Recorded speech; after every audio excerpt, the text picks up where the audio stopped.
At Arizona State University, we're bringing world-class education from our globally acclaimed faculty to you. Earn your degree from the nation's most innovative university. Online. That's a degree better. Learn more at asuonline.asu.edu.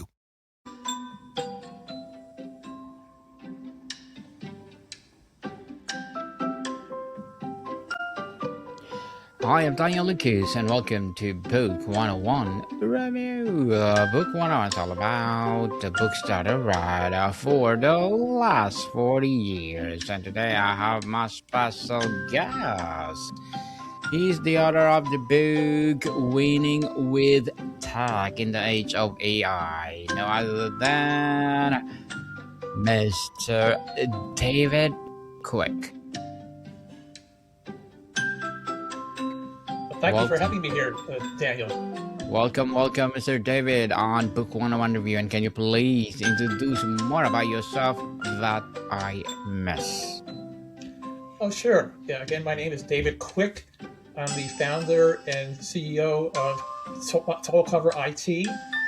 We're a managed IT services company based in New Jersey. Been in business for about 17 years, and our goal is to service small businesses to take care of their tech challenges and to leverage tech to make their businesses run better and grow. Yes. And thank you so much for sharing your knowledge and wisdom to the world, Mr. David. I have a glitches again. My apologies. And yes, thank you for sharing your knowledge and wisdom to the world. Winning with tech in the age of our AI. What is all about, Mr. David?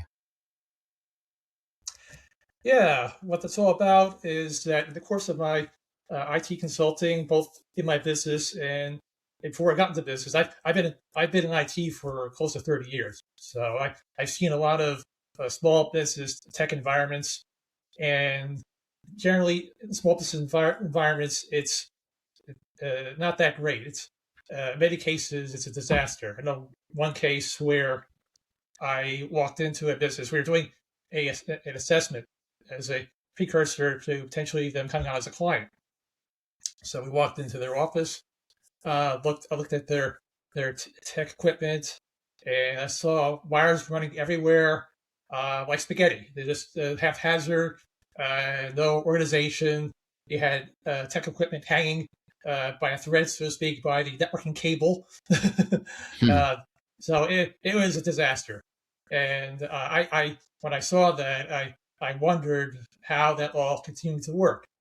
Ultimately, the client they weren't a client, they were a prospective client, I should say. They did not come on board with us. They decided to keep their current IT consultant. And their current IT consultant was somebody who resided in a different state. I think they were in Maryland, and they had a full-time job. So this is like a part-time IT person that was handling their IT. So a month or two went by, and I heard through the grapevine that, lo and behold, their network crashed. No surprise to me. And the caveat to that is that we were perhaps maybe an hour away from their location. We could have did emergency support, certainly, even though they weren't a current client. But they called their current IT consultant, who who had a part-time job, or I should say a full-time job, and this was their part-time gig. So they had to take off from they had to schedule to get off from their current job to then make the drive down to New Jersey to get their systems fixed. So just imagine the downtime for that. I don't know how many days they were down. I don't even know how it was resolved, but it was a huge downtime for them, and who knows how much it cost them in business. So it was pretty shocking. It's a pretty extreme example, but things like that inspired me to write a book like this, because I felt that small business owners needed to be educated how to properly manage their IT, and not only that, to leverage it, to be able to use it as a tool to grow their business, because IT is viewed in smallest businesses as more or less a cost. It certainly is a cost of the business, but it has an impact on the business. Unlike, say, buying paper towels, that doesn't really have a huge impact on your business, whether kind of paper towels you buy. But if you don't get the right network equipment in place, that could have serious consequences for your business. And with that idea, I wrote the book. I wrote the book as a way to educate business owners that technology is important. It shouldn't be something that's just viewed as a cost to the business. It should be viewed as a strategic asset, an asset that could yield dividends. It could help the business run efficiently, run better, even more profitably, and allow them to do their business activity more efficiently and allow them to move forward in the business. It can help them take the business to the next level. And that inspired me to write the book, to kind of get as a way to reaching out to business owners and educating them about the proper way to manage technology. Mr. David, for the overwhelmed small businesses owner who thinks AI and the new tech are only a big corporations, what is the fundamental mindset shift you prescribe in your book to help them see it as their greatest opportunity? Yeah, well, AI is it's still in its infancy. It's been out a while. Certainly, it's front and center in terms of how technology is concerned. And like any new technology, you got to do it with a very uh, careful eye. It's what I call the shiny new object syndrome. It's new. It's new. It's cool. Everyone wants to have it, and every business owner says, "Let's get it," and they don't know what they can do with it. Hmm. And that's not just true for AI. Any new technology is the same way. And business owners, especially small business owners with limited resources, need to carefully consider new technologies like AI, uh, but they need to look at the business first. Look at what you actually need, because AI can help you, but you have to know what you need it to help you with. Because what AI does is simply it amplifies business processes. It will take your business processes and it'll amplify them, make them faster, better, smarter. And AI is only as good as what you feed it. It's the old story: garbage in, garbage out. So if your processes in the business are not the best, if they're inefficient, and you haven't really refined them at all, and you hand that to AI is simply going to amplify that, and you're going to have a disaster. You're going to have a massive disaster. So it's going to make things hugely worse in your company. So you have to look at your business processes first, and you have to refine them. Look at your business process, look and see what's working and what's not working, and refine them. Refine them without AI, and get them to a point where they are relatively efficient. And then you can bring AI into the picture and help you to amplify those processes. And then you can go back and forth with the AI, keeping the human element in it, not just like handing it to AI and having it spit out something and you don't give it any further thought. It's a collaborative process. AI needs to be viewed as a tool. It is not the all is not it is not the whole thing. You have to collaborate with it, like collaborating with a human to develop your process. So if you do it that way, and with even this interaction, you'll have a much better result. A better result indeed. And Mr. Tell us, the title says winning with tech in the age of AI. How do you define winning for a small business in this context? Is this about efficiency, customer insight, or competitive edge, or something else? It is all those things and more. again, the point of the book is to use technology, leverage technology to help the entire business, help the entire business move forward. And that could be in multiple ways.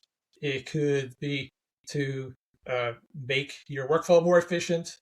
It could be to uh, make your data flow more efficient, get data to the right people, give you the proper data to your salespeople so they could make more sales. So by doing that, the technology will help to make business more revenue from that standpoint.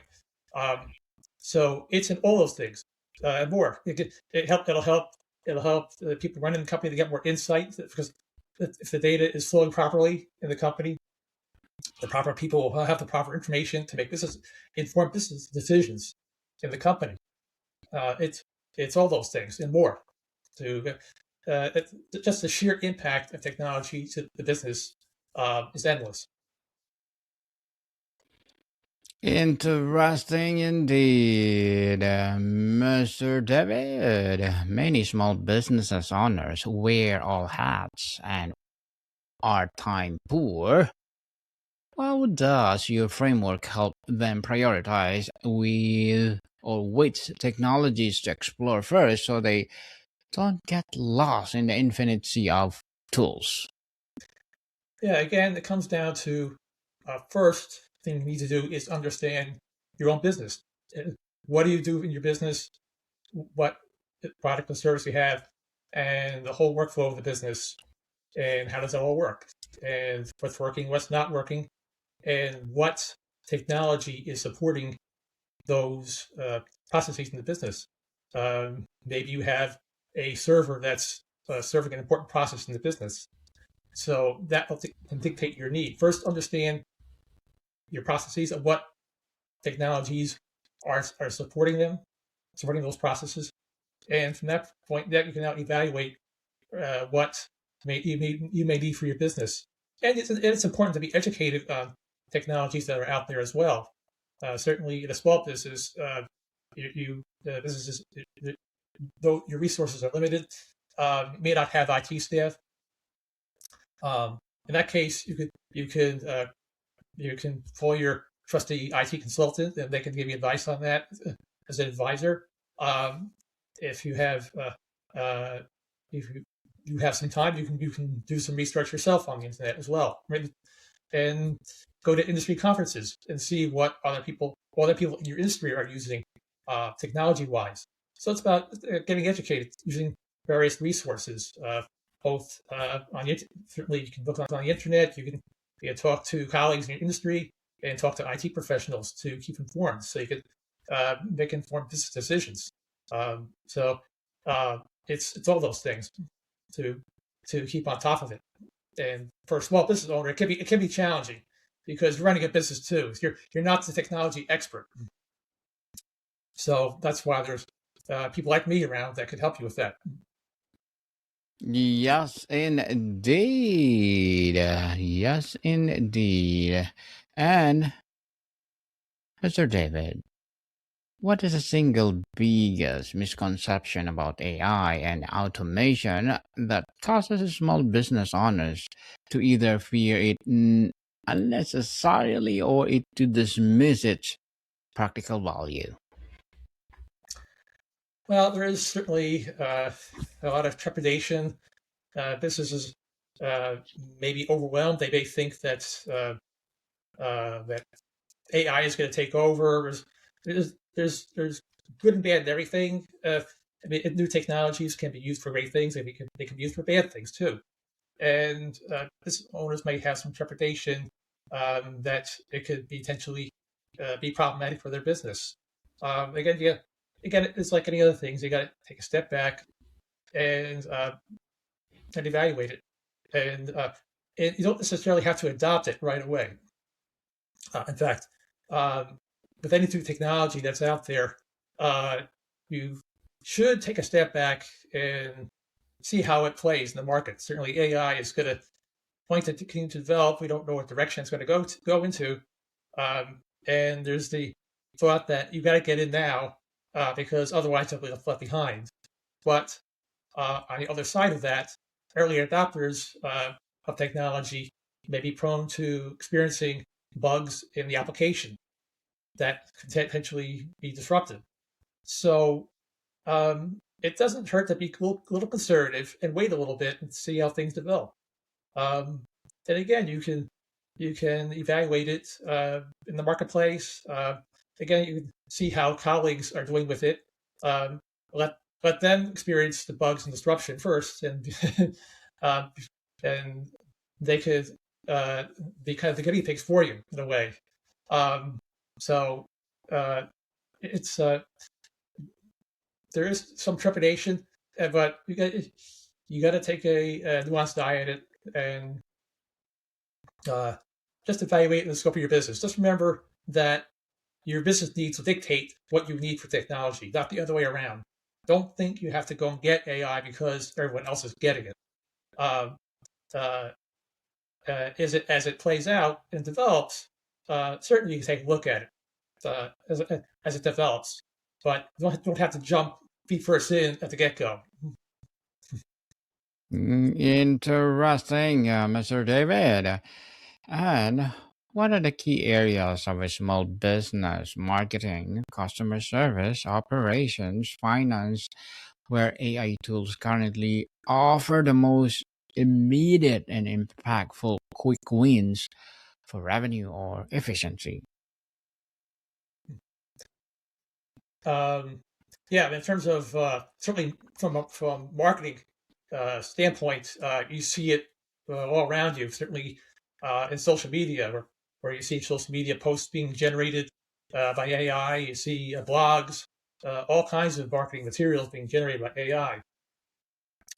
But the caveat to think about, as I mentioned earlier, is it's garbage in, garbage out. You have, in order for AI to be useful for you, you have to give it foundational information about your business, about you, whatever relevant content you need to give.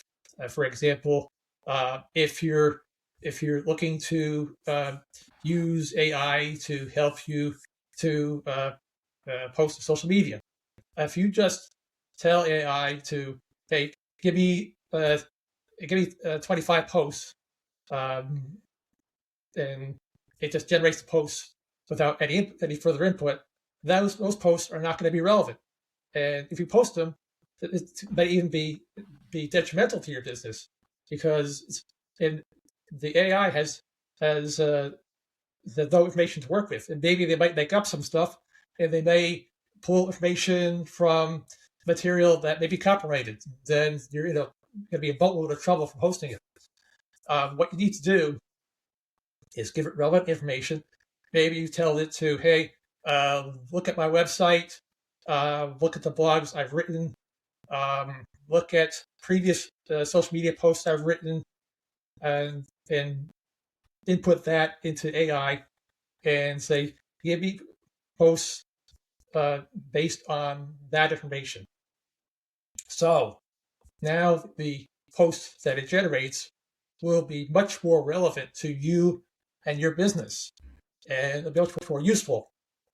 And you can now be more comfortable posting it, but don't post it before you reviewed it.